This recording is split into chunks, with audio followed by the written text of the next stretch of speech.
I'm just trying You're to a say. man. I wouldn't expect that. I'm just trying to say that this is the thing that you think that because you're dating somebody, like for instance, right?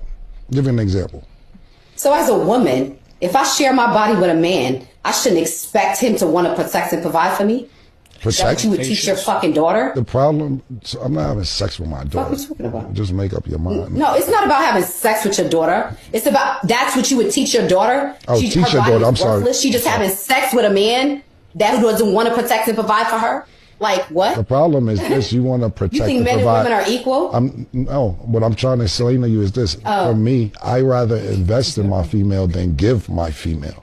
And that's the problem. You've never invested in me. Because you had bad investments. That's why you're in nursing school. I'm trying to explain to you that the investments that you had weren't good. That's not why I'm in nursing school. I've been working on my nursing degree since fucking 2019. Why you don't have it yet? I opened the business to help me get through nursing school. Which was I needed a passive income. Which was a bad investment. Right. Anyway, like I was trying to explain, how is it bad? Because it's a bad investment, or somebody gives you an opinion, you reverse it into a nigga don't want to protect, provide. You never looked out for me. Yo, you didn't really like you always looked past me. Because I don't think what you were doing was going to make money for yourself or for me. That's how you reverted to say, yo, you never want to look out for me. You never did this for me. You never believed in me. You always looked past me. Because I give you my real opinion on situations. It was a time where Sin and PT and Callie called me and said, Kim, you know what? You're right, man. I be bugging. It's interesting. I mean, I have been lucky with people that I've dated. So I've never been in a position where I didn't have someone like wanting to do things for me. So maybe he ain't like her like that, you know, because I in my opinion, I feel like if a man really likes you, he's gonna want to do things for you, especially because you're wanting to do things for him as well. So I don't think Cam was saying he didn't want to do anything for her.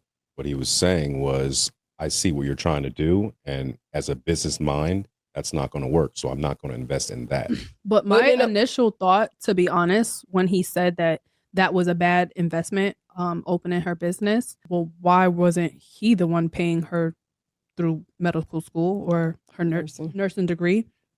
But two, if you thought in the moment or at the time that it was a bad investment, why didn't you tell her? Because look how she's reacting right now, and maybe she could react like that right now. They're not together. Maybe she has a habit of not listening, because a lot of times with us, it gets to a point where we don't even want to take on the fight, right? Like we come into the situation trying to share our wisdom with you, but if you constantly reject it, we get to a point where it's like, I'm not even doing this no more. Like, yeah, but then that goes back to Aaron's point that he didn't really like her then, because when you invest, you investing in yourself, you're investing in your future, right? Do you see a future with this woman if you're gonna let her go through a bad investment? I don't think it's necessarily that. I think that if you're communicating with someone for the sake of just hearing yourself rather than getting through to them, then that's ego. And I think that a lot of times for us as men, it's like, I'm trying to get through to you and I realize I can't get through to you, right? So maybe it's best, because what I want is for you to learn. And the method by which I'm trying to teach you is not working. So maybe let me try the other method. Maybe it's best that you fall flat on your face and let life be the teacher, because me trying to teach you isn't working. And also, you have to understand there are people that are self-sabotagers. And at some point, you have to step back and say, I'm going to let you sabotage it. I've given you all my wisdom. I've given you all my guidance. I've listened to you. We've had discussions. True. And if this is what you want to do, then I have to let you fail at this at your own expense. So fair enough. It's not that he didn't like her. He probably saw it, again, as a business model. I've spoken to you and it's not going to work.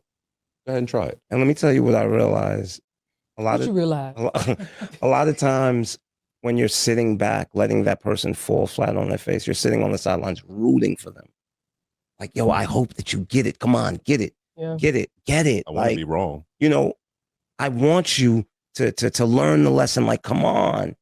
And sometimes you get disappointed, right? And you're like, okay, you eat it. Like, all right, maybe not this time. Maybe next time she's going to get it. But just because he's not actively trying to solve the problem for you doesn't mean he's not rooting for you. I think a huge issue is that we come into these situations with hard lines. Like even what you said, right? Like you're fortunate enough that you haven't been in situations with anyone that didn't want to make sure that you're good, but you still had to adjust those expectations in every situation because every man is different. What do you mean adjust expectations? What I mean by that is the expectation you may have for a man who made $500,000 a year, right? You might tweak that expectation a little for the man that might have made 150. It's not that he doesn't still make sure that you're good. It's just that you understand that this situation is different. So it's not my expectation is different, meaning I expect less from him. It's just that the man who has $10 that gives you $10 is more effort than the man who has $1,000 that gives you 100.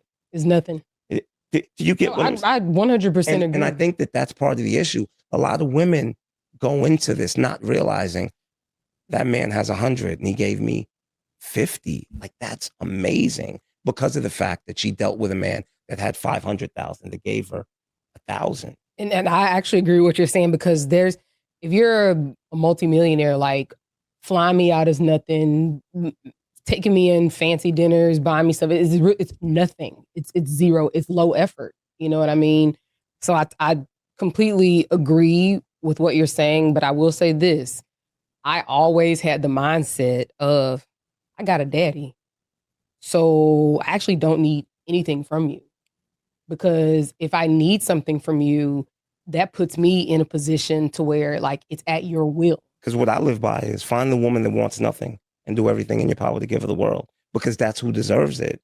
You understand? So for me, it isn't even about doing or making sure that you're good. It's about, once again, giving me the responsibility without the respect, having the expectation without the appreciation. And I think a lot of times, especially for men, that's where we pull back because we go so hard. We go into this giving you whatever we can, taking pride in taking care of you. But then when it's treated as if, oh no, this is just what you're supposed to do, we're like, wait a minute. No, and you're absolutely right. But like I said, I think if you have the position of, I kind of don't need you, it really does help sort of level the playing field. You know what I mean? As far as what expectations are. And then it also, I think, kind of confronts the other person. Like, dang, she don't need me? Everybody else need me. Like, what's up with that? And it kind of works in your favor because they want to do something for you. It does, but I think that there's a balance with that and you have to be careful because... I ain't had no balance. Because even if you don't need a man, I don't think you should ever tell a man, I don't need you. I'm gonna be very honest. And like I said, I may have been wrong saying this when I was younger, but I would always make it very clear. You trust me. You ain't got to do nothing for me, baby. All right. Well, let me crack the window open and let you take a peek into our psyche. God designed us to be needed. So when you tell a man, I don't need you, you're actually denying him. No. But I'm saying, like, we're talking about finances, right? I'm not saying I don't need you to be a decent person. I don't need you to be observant. Okay. I'm not saying I don't need you to like. Now I understand. Because at the end of the day, like I'm self-sufficient. I can take care of myself. I don't. I'm here because I want you here, not because I need you here. Exactly. Yeah. So I think that it really just changes I think it changes the other person's perspective based on whatever their experience has been. When you find somebody and they're like, oh, she ain't asking for nothing, she don't need nothing. In my experience, it's been that's when you get everything. Yeah, I mean, the want is greater than the need. The fact that you want me here will always be greater than you needing me here, to be honest with you. Ironically, a lot of men that we've had on this show have stated that they would prefer to be needed versus, so that's my response. You see the wrinkles in your forehead right there? But see, but listen to what you clarified. The need wasn't that I don't need you to be a decent fucking human being. Exactly. So there's still a need, right? That's not even a need. That is actually like, be a decent fucking human being. But it's still a need, because look, women may need the validation, right? As far as, babe, you look great today. You look beautiful. Oh my God, that outfit. Babe, the way your booty look in them jeans is crazy, right? And what men need is the simple validation of, not just to thank you, but It's babe, different. could you open this jar for me? Again, when something ain't my ministry, yeah, I need you. Come But do this. there's still a need there. To tell a man, I don't need you because I got enough money to pay somebody to do it. That is what makes us feel disregarded. That's what denies us our purpose. And it's like, why am I here with a woman that doesn't need me in any way whatsoever? Why does that But matter? sometimes Because sorry, go I ahead. want you to go. Because it's kind of like contradicting. It's like, what's the value in a woman that doesn't want anything? Because you said get a woman that doesn't want anything and give her everything, but then now you have all these needs that from her. You need her to make you feel like a man. You need her to not be as independent. But it's like you don't want her to ask for anything. Let me clarify. Be with a woman that doesn't want anything other than your love, attention, and your time. Okay. Love So you that. could- And being a That's what I'm here decent for. human being. Yeah, of course. But what I'm saying is a woman that doesn't want anything other than your love. But what your is the attention. value in that? Because like if we're building a future together, I want the best for our future. So if, for example, if you have something going on, I want to be there for you. If I have something going on, I Right. would hope and want for you to be a part of that or want to be a part of that. So if I need something that has to do with my business, or if I need something that has to do with anything I have going on, you would prefer basically for me not to ask you. No, I No. mean, what you're talking about sounds like support. And I think Well, that should go both ways. Like in many different categories, I'm saying though. So Yeah, I'm not just saying- support for your business, but Right. support all around. But this is my thing. If I need help in any category, are some of them an issue for you Let's. if we're together? I think where that comes is, and I think that a lot of times women don't think about this. Women are so concerned with a man creating a safe space, Yes. and they don't realize that men need a safe space as well. Yes. You understand? And But I feel like women naturally do that. no, No, they they don't don't. naturally do They do that. not. That, to be honest with you, most times they don't do that. And actually, I'm sorry to cut you off. How do you create a safe space in your relationship? How about that? I'm just kidding. I feel like I'm just the ultimate safe space. So you don't want to ask me that. Like, But I I'm just- saying you said you feel like women do that naturally. because So, I like, feel like I'm what does that someone look that like? you can be very transparent with, open, honest with. I feel like you can talk to me about anything. If there's something difficult going on in your life, I'm the person that you would want to come to first, because I'm never going to make you feel bad about whatever it is you're going through or your situation. I'm going to be the person that holds you down in all categories. So I feel as though that's something simple that as a woman I've always provided. I'm not someone who's just here to just, oh, let's have a good time. It's like, what do you need? It should be both of us working together. Actually, so even though like Jada comes off like a certain way, Chaotic. I yeah. don't believe it. Huh? I don't believe it. That's just a show. It's my job. No. It's my job. No, like It is a job. so like cameras. like I think that even but I'm saying like perception is reality. So whatever people see generally is what they're gonna believe to be true. So I think even though Jada comes off as crazy or wild or whatever. I do.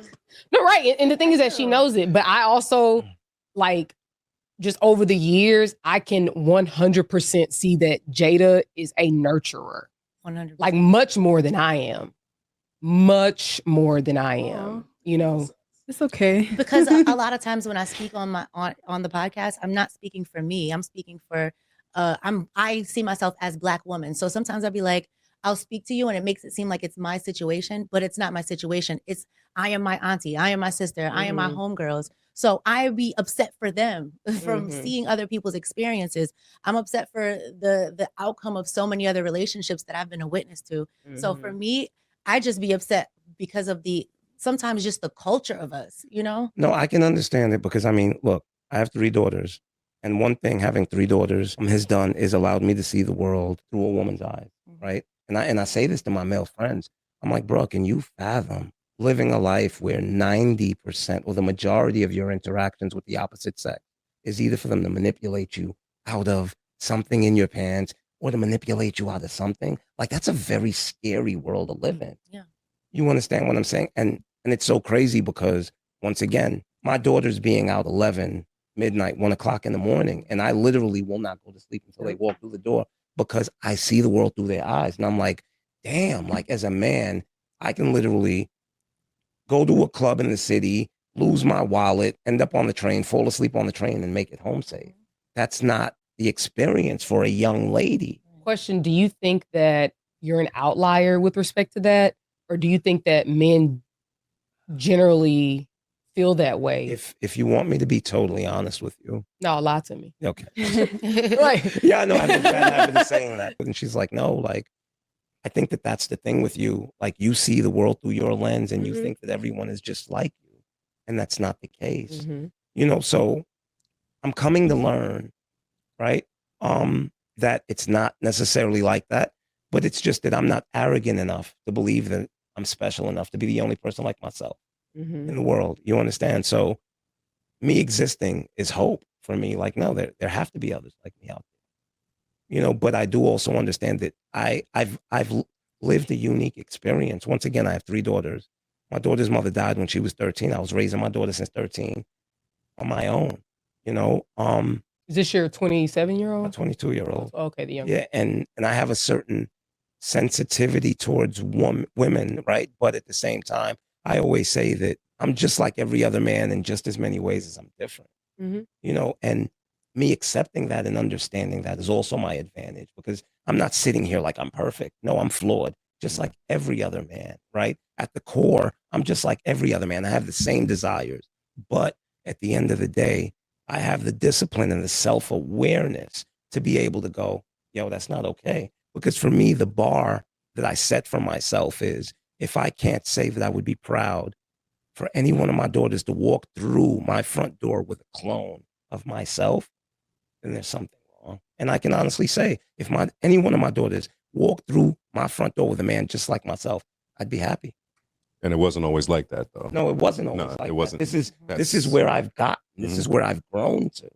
I can relate to that, 1,000%. Because the old me, no. Exactly. Get him out the house. Yeah, exactly. Like bad boys at the door, like, what you doing with my door? Block that number. Well, you know what? I always wonder about that. Like, men that have daughters, it's like you behave in a particular way. However, you teach your daughters something totally different. I'd say men that have daughters that are present in their lives, because there is. Well, I mean, that's what I meant. All right. I don't mean just having a kid somewhere out in the atmosphere. Yeah. What do you mean by you teach your daughter something totally different? You're not the example of what you would want your daughter to date. It's like you want your daughters to be with a good man that'll treat her right and, you know, do all of the things that good men do. But you're not a good man yourself, and you don't show that to your daughters. I think that you don't practice what you preach. One of the things with us as human beings, especially parents, we don't teach our kids to prepare for the good scenario. We only equip them to prepare for the bad. And I think that that's part of the problem, right? We're teaching our daughters, be careful for the bad man, right? Make sure that you can take care of yourself. We're teaching our sons. I mean, to a degree, it's kind of the flip side, although I think that it's kind of the same. But I think that just as human beings, we're always preparing for the bad scenario. Like, we only learn from the bad experiences. I've been actually paying attention to that and noticing that a lot more now. For example, when you tell a story to your mom or your grandmother or an uncle or anything, and it's like, it's your experience and it triggered you or traumatized you, and you're sitting there telling them, like, you don't remember? And they're just like, no, like, that was just another day in their life. Yeah. So it even goes back to like traumatic situations that I'll see on, I don't know, this is a bad topic, but for example, there was a situation that happened with the girl Krishan and her sister, right? But again, that was that was, she went through an experience supposedly with her sister, and her sister was like, I don't know what you're talking about. But at the same time, that is that girl's memory and her traumatic experience. And the other person is saying, I don't remember, which brought me back to a time I was like, you know what? If I told this person that made me feel uncomfortable when I was younger, they probably wouldn't remember. So I think that is a true statement. Like, sometimes people experience things that are bad, and it like shapes a lot of the way they shapes the way they operate with their life in their life moving forward. But the other people, like, you know, it ain't nothing to them. Like, it was a Thursday. Right. Yeah. I was smoking a cigarette. I didn't mean to drop it on your leg and burn you. I don't even remember that. Everybody's living in like their own reality, their own version of reality. So it's all in our heads. Yeah. But I will say that I think that, and this is just from a woman's perspective with, you know, I've always had an active dad in my life. I think it's very important that you, the same person that you want your kid to like grow up and be, they should also see that in you. And I'm saying, I'll give you a perfect example. 9 times out of 10, we were all like raised by boomers, you know, whether they were young boomers, old boomers, whatever. That generation was like, go get your education, go do something and be productive to the point where you can always take care of yourself. Be a teen parent. Well, yeah, like I'm just saying, but like you can survive without another person, i.e. a man. Because I've never in my life from any man in my family heard, oh, don't worry about it. You have a husband. Don't worry. It's always like, Are most of the people in your family married? Either they're married or were married and now divorced or widowed or and that's whatever. Another thing. That's another experience that you had that helped to shape your future. You get what I'm saying? Whereas there's so many people who don't necessarily have that experience. And I honestly, like through research that I've done, I've learned that because of the way we are as Black people, like, I don't know, there's some type of fear in a lot of relationships to either commit or to have that responsibility of like family. And then that affects the whole family dynamic for a lot of African Americans.